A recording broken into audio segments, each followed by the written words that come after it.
Lifetime value of a customer. It was discussed a little bit earlier in the day. Who really understands what lifetime value is? One way to work it out, let's say I've got a computer store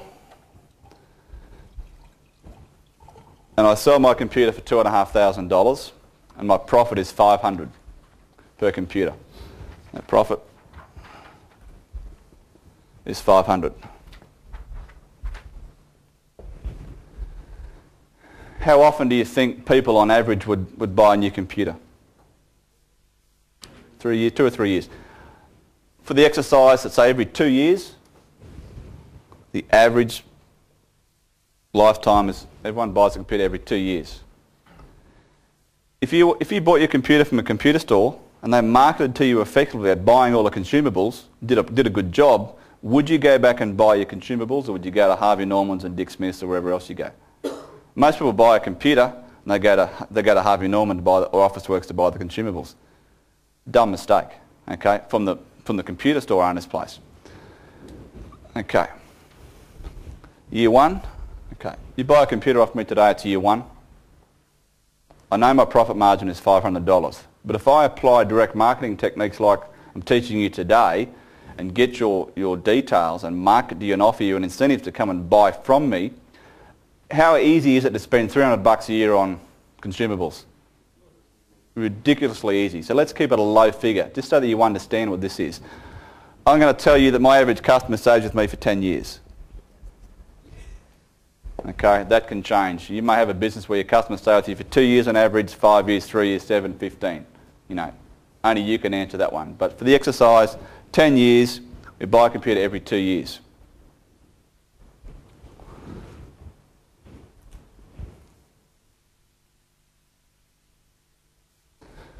So in year one, you've given me $500 and $300 in other sales, correct? So you're worth $800 to me in the first year.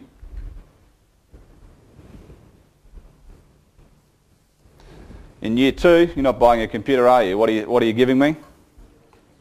$300.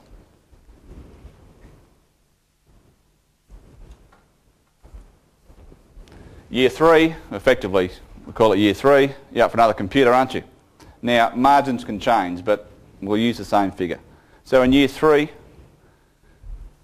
might be another 500, but consumables have probably gone up. Let's call it 350.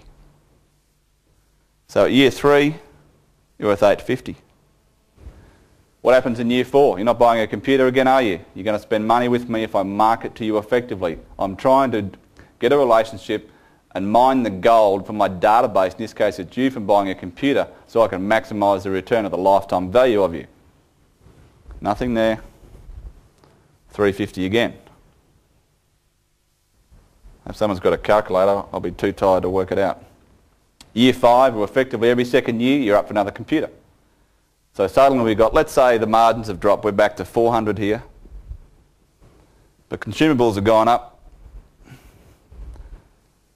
Another $800 a year. And so on and so on. Okay, year six, nothing.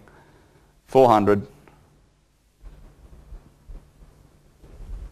Year seven, buy a computer again, plus 400. Round figures to make it easier. Year eight, nothing again. It's probably at 450. You're up for a computer again here. Let's say your profit squeezed down to 350 and you're still at 450. 800.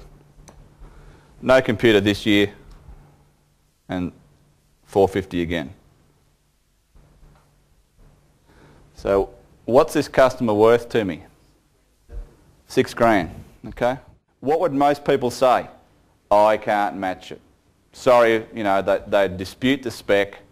They'd say they can't match it and let you walk out the door. Very, very huge mistake. Okay?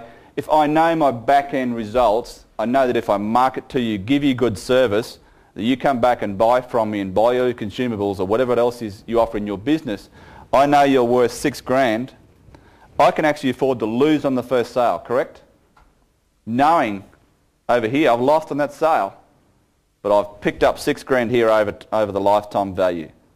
very, very important for you to go and work out. Spend the time. I don't care if it takes you a few days or a couple or a month. Work the figure out. You may have different products or different types of customers. You may have business customers and consumable household customers. You have two different lifetime values. But when you know that figure and you're armed with that figure, the next person that walks into your business or comes to your website and you know what they're worth, what are you prepared to do to get them to come into your business?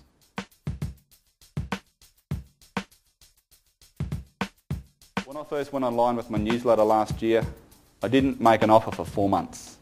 Didn't try and sell anything to my list for 4 months. Why would I do that? Build the trust. Okay? The whole idea was to deliver content, build some trust so that when I did make an offer, I had the credibility and people were going to respond to it.